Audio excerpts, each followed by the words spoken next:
Learning Spanish, challenges and recommendations. Hi, my name is Aneda. I am a Spanish teacher, and today I'm going to share with you what are the challenges for the Spanish learners, and also I'm going to give you some recommendations for learning Spanish. So the first challenge and the most difficult thing for the Spanish learner is learning the verbs, because the verbs, the conjugation of the verb, to conjugate the verbs, you need to know the number, the person who's talking. You need to know also the ending, if it ends in ar, ir. So you also need to know if it's regular or irregular verb. So verbs are a real challenge for Spanish learners. Another challenge is represented by the tense. Tenses, subjunctive, passive, future, they have their particular rule to be conjugated. So again, it comes about verbs. It comes about verbs and tense and conjugation, and also knowing the number, the person. Another thing is that native people speak fast, and when you are a beginner, it sounds faster, okay? It sounds faster. So what can you do when you are learning the language, knowing that the verbs and the tenses and Spanish speakers, they speak fast? What can you do? ¿Qué puedes hacer? Okay, primero, first, is like is to know why you're learning. Why you're learning? What is the reason for you to learn the language?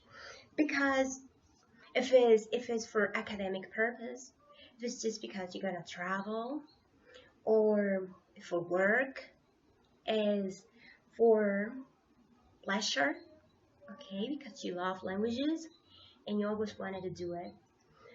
So it's important to know why you want to study, and keep that in your mind. And then make a study plan. You need to study. So make a plan to study. Study every day. Set the time, schedule your time, and study every day. 1 or 2 hours or more per day. 1 hour per day. And keep on doing it. Keep on studying and practicing, because it's pretty important that you don't stop, because you can learn and you can study one day, but then 2 days later you don't. And no. Estudia todos los días. Study every day. Another thing is you need to know and you need to learn the verbs, the vocabulary in context. Do not learn verbs just words, 1 word, 2 words. No, try to know in what situation you're going to use what you're learning. Oh, I know this verb, and when am I gonna use it?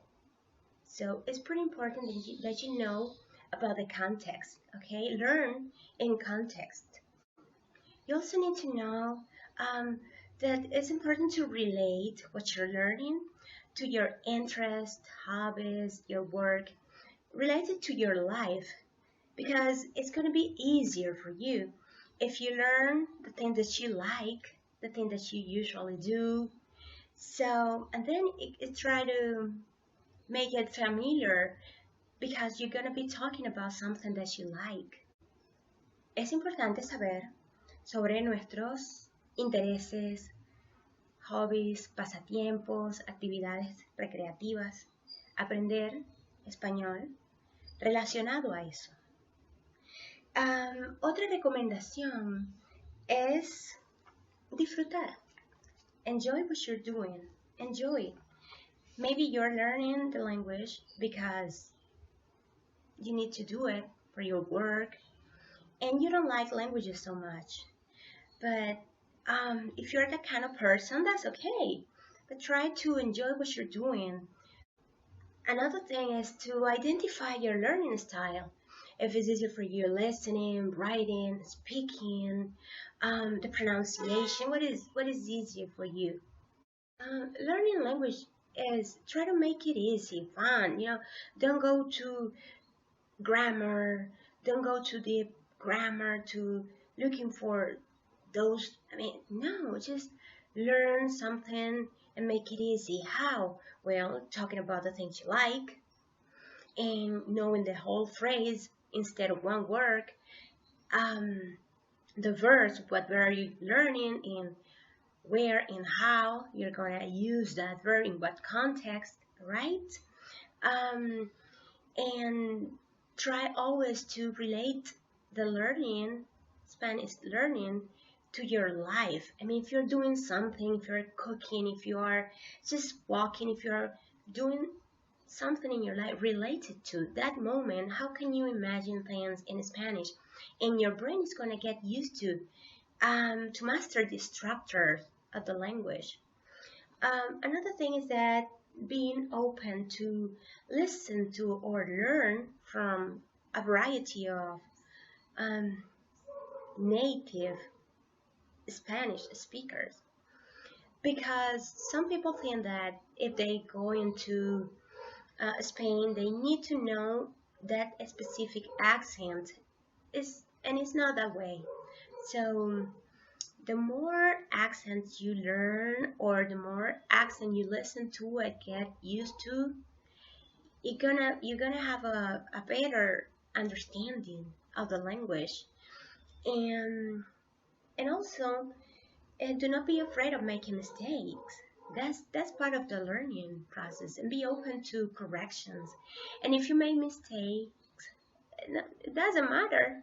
It doesn't matter. Maybe you get viral or you get attendance because you make that mistake. I don't know. It's just like it's part of the process. It's natural. It's something that you just can't avoid, and you learn by making mistakes too. And another thing that I usually do is and recommend is record your voice. Record your voice. If you are reading or doing something, record your voice.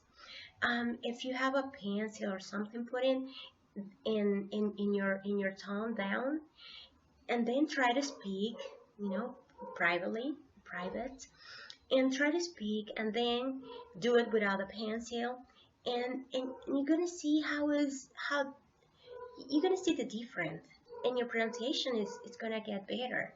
You're gonna improve your pronunciation. So record your voice and compare your voice to the native and see, oh, I don't sound this way. And always try to speak. No matter what. Maybe you don't know how to do it, but just do it, okay? And practice. That's it. Practice all the time, every day, with everybody. Just practice. Always is the perfect time. The perfect time is always the perfect time.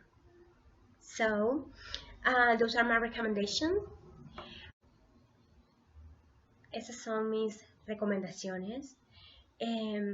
Tenemos los verbos, los tiempos, los hablantes nativos que hablan muy rápido, bla, bla, bla, bla, bla, muy rápido.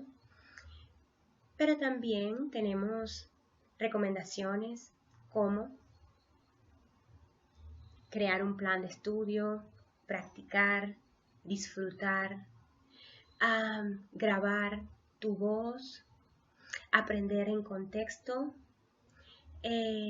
saber tu método de aprendizaje, relacionar lo que aprendes con tu vida y también saber por qué estás estudiando español. So, thank you so much for watching this video. Thank you and goodbye. Gracias. Hasta luego.